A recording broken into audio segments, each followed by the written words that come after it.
Hello, everyone. Welcome to another Yesshift News Desk Edition. I believe the first one since late June. There certainly hasn't been nothing going on, but the pace of things has just been kind of different these last few weeks, I guess you could say. But yeah, now there's at least a few things to talk about, so we'll get into that. But first, introductions. In case you're new here, I'm Steven Schinder, half of the father-son team here on Yes Shift. I'm the son. Um, Dan Schinder is the dad, and we'll be on the show together again this coming Thursday, August 7th, when we have John Perez, drummer of the Yes tribute band Close to the Edge, on the show again, and that'll be a fun conversation, I'm sure. Talking about an upcoming event called Praga Palooza. But anyhow, so today, August 4th, here's some of the news that we have. Well, today is the birthday of Dylan Howe, Steve Howe's drummer's son, who also toured with Yes for a little bit several years ago, back in 2017, I believe. So happy birthday to him. And on that note, also happy birthday to Claire Hamill. She sang on the Steve Howe album from 1979. I think that was, yeah. And earlier this, a few months ago, she had this compilation album release called Traveling Light, The Best of Claire Hamill, Volume 2.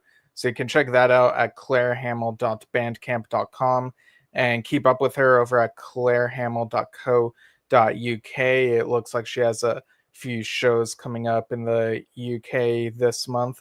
But yeah, circling back to Dylan Howe, he's actually related to a bit of news that came out a few days ago on July 31st. There are a couple Steve Howe solo albums that are being reissued, and they came out 90s, early 2000s, and Dylan, of course, played drums on those. He sometimes plays drums on Steve's albums. Even just last year, there's that album Guitarscape, and he was on that with him. Really great stuff. I think Dad and I did a review of that back then. But yeah, so I'll go ahead and pull up the press release and read the news on that. And also, I'm just sharing around this broadcast in case anyone wants to chime in. If you're watching live, feel free to chime in with any comments on any bits of news here. Or if you're watching the archive, go ahead and chime in anyway. And, you know, there's always stuff to talk about. So, yeah, this press release. So it says legendary Yes guitarist Steve Howe is set to re-release highly acclaimed solo albums Portraits of Bob Dylan and Natural Timbre on CD and on vinyl for the very first time on the 12th of September through his own Howe Sound label, distributed by Cargo Records. So I believe these albums, and I'll show the album covers in just a sec. I believe that they were um released on CD back in the day, and it's saying here that this is their first time on vinyl. Like, you gotta remember, there were a couple decades there where vinyl was not necessarily considered a very in thing anymore. CDs had kind of taken over, but we've seen in the past decade, maybe decade and a half, that there's been a resurgence in vinyl, and people are all about that. So it's really cool that these are getting reissued in that format as well. So here's the album cover for Portraits of Bob Dylan. This was the reinterpretations of Bob Dylan works. So I'll go ahead and continue reading the press release here that I have, and I'll show the Natural Timbre a cover as well in just a sec. But let's see, where was I?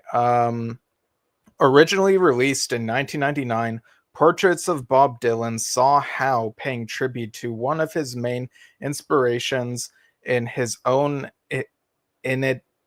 Sorry, I gotta pronounce this correctly. Inimitable way, with an impressive array of guests performing an intriguing selection of Dylan songs, digging deep into his repertoire rather than the obvious hits. The album features intriguing collaborations with guest vocalists including John Anderson of Yes, Max Bacon of GTR, Alan Clark of the Hollies, P.B. Arnold, Annie Haslam of Renaissance, so we've had her on the show before, Keith West of Tomorrow, and Phoebe Snow, along with extra special guest Dylan Howe on drums, bringing a whole fresh approach to Dylan's classics. Now, and again, I remember hearing that Dylan Howe may have been named after Bob Dylan, and I read somewhere else I was named after Dylan Thomas. But in any case, Steve Howe is a huge Bob Dylan fan, and I don't remember if I've ever listened to this album in full, but I've definitely heard "Sad-Eyed Lady of the Lowlands" with John Anderson singing on that, and I remember it sounding really amazing. So getting back to the press release here. Um, so Steve Howe comments, "What I loved about it was having the chance to arrange them, as I wasn't going to copy what Dylan had done. I wanted to bring a little bit more to it." And then this press release continues, "Available on CD and for the first time on double deep red vinyl across 3 sides with an etched fourth side." And then Steve Howe continues to comment, "The portraits idea was always a sort of pipe dream, and I originally recorded one song to start the project, and I thought, this will be good, I'll do lots of Bob. I like the singer to grab the song, and I think P.P. Arnold really did. It's a treat to hear her singing, the way she controls her voice, and the power that she has to punch the words out. The shape and definition of the song was contoured by her voice." And so then the press release continues. "Following 2 years later, so this will be 2001, Natural Tambour features Howe, joined by his son Dylan on drums, in an acoustic setting with an array of instruments, including acoustic guitar, banjo, mandolin, dobro, lap steel guitar, mandocello, and koto across a range of original instrumental compositions and classical interpretations to produce a deeply intimate collection of moving, atmospheric, and stunningly beautiful music. Available on CD and also for the very first time on translucent green double vinyl featuring 18 pieces over 4 sides." And Steve Howe comments, "The idea behind Natural Tambour was to show that the beauty of acoustic instruments is universal." He goes on to say, "I really said about it, putting the electric guitar away, wanting to do another kind of exploration, because like the piano, you can't get away from the tonality of acoustic sound. It's one of those beautiful, harmonizing, soothing things." So that's a press release, and I've heard at least some of Natural Tambour. And I'll show the album cover for that as well. Um, so the Portraits of Bob Dylan cover shows Steve smiling and he has his guitar. And this is on Natural Tambour, you got Steve's face like a side profile looking outward, and there's kind of a greenish swirls in the background. So yeah, it's not necessarily, a Roger Dean type cover, or actually, I don't know, did he work on this? If so, it's not in the style that I'm used to, and the font is definitely not the Roger Dean font. But anyway, we'll probably be talking about these albums in more detail on a future episode. These come out September 12th, these reissues. So hopefully we can talk about both of them sometime around then, and we'll see what we can do. But yeah, so this came out in 2001, and yeah, I've listened to at least some of it, and Dylan on the drums does a good job, staying with the, from what I remember, staying with the calm vibe of this album, complementing the pieces of his playing. And Steve, he just, all the guitars that he has, like, he has such great stuff in his solo work. So I think it's great that these albums are both being reissued. I know some of us might already have these on CD in our collection. People probably already got them when they came out, but maybe there were now. And the vinyl, like, that's a huge draw. It's a bigger format, and um, I'll I whenever something gets re-released on vinyl, I'm all for it. Just keep that alive. And this gets people talking about these albums again, because it's like new to someone now, and get a resurgence. And yeah, I really like when they reissue these things. All right, so moving on to the next item here.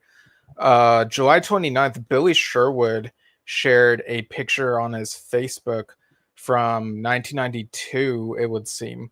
So this picture included Steve Porcaro, Alan White, Mark T. William, Jimmy Hahn, Chris Squire, and Billy himself from the Experiment tour. The Chris Squire Experiment.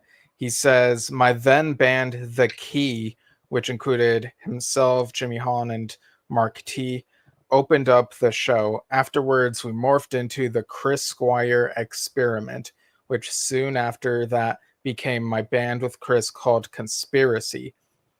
So, yeah, Chris Squire Experiment toured in 1992, and then a few years later, Chris and Billy were gonna put out an album called Chemistry, and then that got pushed back a few more years, and it was called Conspiracy at that point. Really great stuff. You can find some videos of those 1992 shows over on YouTube. You can find some stuff there. But yeah, it's always nice to look back on some of these things. So awesome. But speaking of Chris, we finally saw the release of Play for Chris 11 over on Miguel Bass's YouTube channel. So this was released on beginning of this month, so August 1st, I think it was. And Dad contributed. He played along to this little medley that he sort of constructed of Yes music from the Tormado tour, and I included my contribution as well. I actually sang the lyrics to the Yes song "You Can Be Saved," and I was kind of surprised that closed the whole thing. It's a 45-minute video. Go watch it if you haven't seen it. But yeah, I was impressed with. I was honored to have my contribution close that whole thing. I love that bonus track from Tormado, "You Can Be Saved," and there are also some deep cuts. At least a couple of deep cuts. Something from the Keys era, a couple things, like one or two things from the early, the Peter Banks era, and it's such a great video. Everyone who took part did such a great job, and Chris has been gone for 10 years, but we keep the memory of him alive, and we show that he still has an effect on us with the music and his singing, his bass playing, just all of it. So check out that video, Play for Chris 11. It's over on YouTube, and we're gonna have Miguel on the show with us to talk about that on, I believe, on August 16th. Let me double check. Yeah, I think that's August 16th at noon Pacific. Yeah, that's what it is. Yeah, noon Pacific, 3 p.m. Eastern, 8 p.m. UK time. So looking forward to that discussion. We'll talk, I guess, a bit more in depth about this Play for Chris video. And by then, all of you will have watched it, will all be up to speed. So there you go.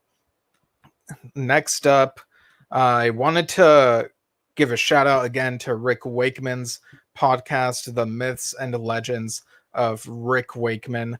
The last couple episodes had some very fascinating nuggets. On the most recent one, which came out a few days ago, he had some nice things to say about Tormato. Apparently, he really likes Arriving UFO.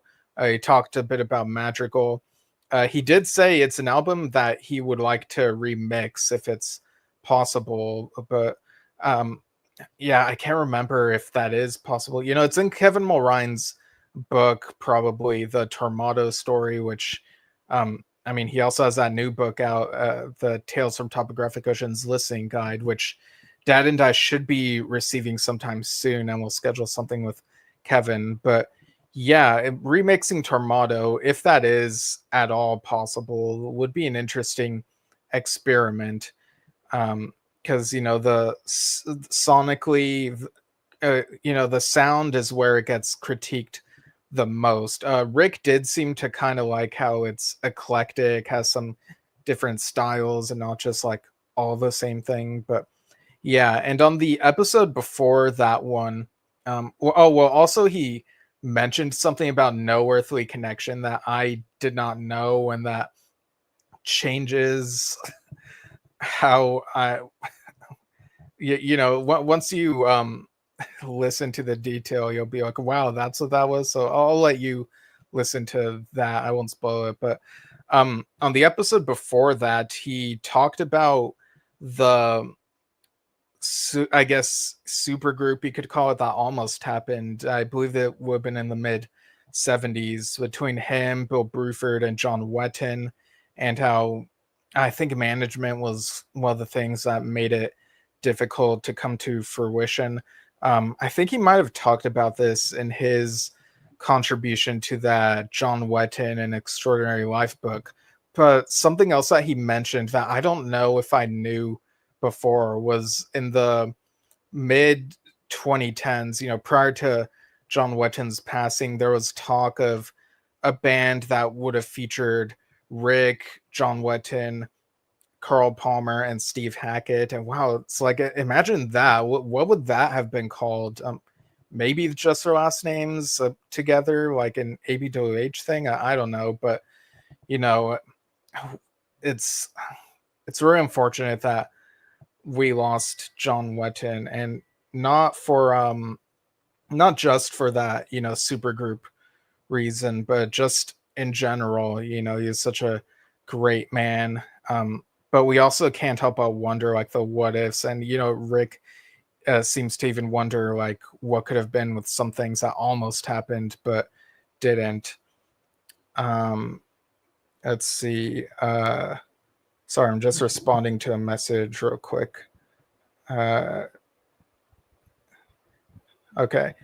So, yeah, keep on listening to the myths and legends of Rick Wakeman. I really love the nuggets that he provides. Some info might be new to you, or if it is familiar, he might tell it in a funny way. So, yeah, great listen. And next item on here, King Crimson have announced new reissues of their second and third albums in the wake of Poseidon and Lizard. And some of you might already know that John Anderson guests on Lizard. So these reissues will be on CD and with a 200 vinyl reissue for Lizard as well. All the reissues will be released through DGM/Panagric on October 24th. Both released in 1970, King Crimson's second album In the Wake of Poseidon and third release Lizard's CD reissues will be released as 2-disc sets featuring CD and Blu-ray, and will feature completely new mixes of the album in Dolby Atmos, 5.1 DTS HD MA surrounds, and high-res stereo by Steven Wilson. New elemental mixes of 4 of the tracks in high-res stereo by David Singleton. In the wake of Poseidon's Devil's Triangle will not feature in the new mixes, but rather the alternate version originally assembled for the now unavailable Sailor's Tales box set. And the CD will feature new elemental mixes of 4 of the tracks in high-res stereo by David Singleton, plus 2 additional versions of Cadence and Cascade. So yeah, very much. Again, really glad that these albums are getting reissued. It keeps them alive and people get to revisit them and whatnot. All right, next up, there was an Asia charity gig, I guess you could say, on July 25th. Well, it was Jeff Downs and Harry Whitley. So this was in Usk, which is in Wales. I hope I pronounced that correctly. So I lifted this from, so looking at this article from the Abergavenny Chronicle, it says there couldn't have been many people in Usk that didn't hear music pouring out of the garden of number 49 on Friday night as band members from the supergroup Asia brought an eclectic mix to town in aid of a charity founded by the late frontman of The Alarm, Mike Peters.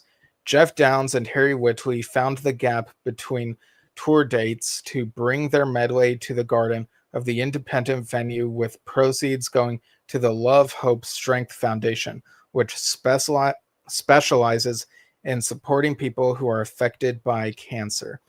And there's also a 2-minute video clip in this article of Harry and Jeff talking about it. There's even an excerpt of Harry playing a song by the Animals. He's singing this Animals song. What's it called? I had this pulled up. Let me see if I can Google the lyrics real quick. Okay, I think it was House of the Rising Sun. Yeah, that was it. So interesting to play some stuff other than Asia. You gotta, mix it up sometimes. And yeah, good on them for taking part in that charity gig. All right, next up, there was also mention of trading boundaries in that video, and apparently Roger Dean is, this is on the Trading Boundaries website. He'll be doing another live painting session on September 3rd at Trading Boundaries. So go to tradingboundaries.com/roger-dean-live-painting-2025.html. And of course, Roger keeps on posting about his art on his social media. But there was a post that was a bit outside of that, outside of his own stuff. So there's a post on his page about Christabel. So he says, part of our small, dedicated team that helps keep the Roger Dean universe spinning. We're all creatives here. And when Christabel isn't working in the Roger Dean world, she's building worlds of her own as a writer. Little Vikings is her new comedy series about 2 Viking misfits who land accidentally in modern-day Brighton. Think identity crisis, time travel, and a lot of laughs. She's sharing her creative journey on Kickstarter. Not asking for anything, just opening the door. Follow along and watch the world take shape.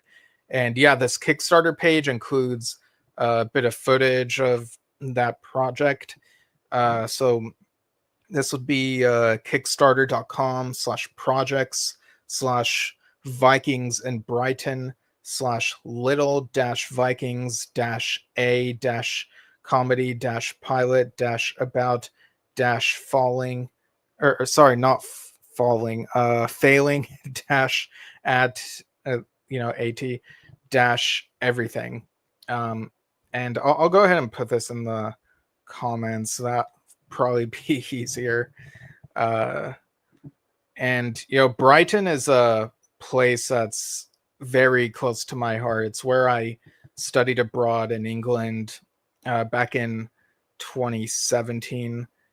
And so seeing that familiar type of setting in the footage, brought back some memories of being a place like that.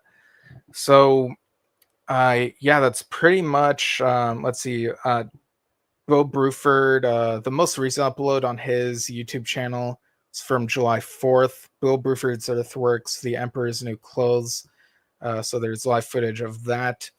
And over on John Anderson's YouTube channel, lately's been, there have been these visual videos, like visualizer videos, I guess you could say, of tracks from Angel's Embrace and ABWH's album. So it keeps on updating there. And over on Michael Byrne's YouTube channel, there's some John Anderson and Michael Byrne collaboration videos with these types of visualizers and music. There was one I came across recently called, I think it's called Visions, or is it Visions or New Visions? Yeah, it's like this basically album length video. Yeah, it's called John and Mick Visions. And what I heard of it, I think some, if not all of these tracks may have trickled out over the years online, posted by John or posted by Michael. So yeah, keeping busy with the uploading and stuff. So that's really cool. And John Lodge, of course, has a couple more dates in the US, and John Davison is performing with him. So, yeah, lots of cool stuff going on. And I'm sure progress is probably, um, you know, I'm sure progress is going on with the new Yes album. When John Davison is done with this tour, I'm sure he'll be able to go and do his part, because I know the next John Lodge shows after this aren't until December, so there's a gap there. And again, really excited to hear what this next Yes album could sound like. So yeah, wow, we got through this one pretty quickly. um but yeah, better now than letting it all pile up and it being longer, I guess. So yeah, thanks for tuning in, everyone. Keep an eye out for the next episode. Again, August 7th, noon Pacific. We'll be talking with John Perez of Close to the Yes. And you can follow Yesshift at Yesshift on YouTube and Facebook, and go to anchor.fm/Yesshift if you want to find the audio episodes, and write to us at yesshiftpodcast@gmail.com and with any feedback, suggestions, what have you. And we will see you all soon. Thanks, everyone, and have a great day.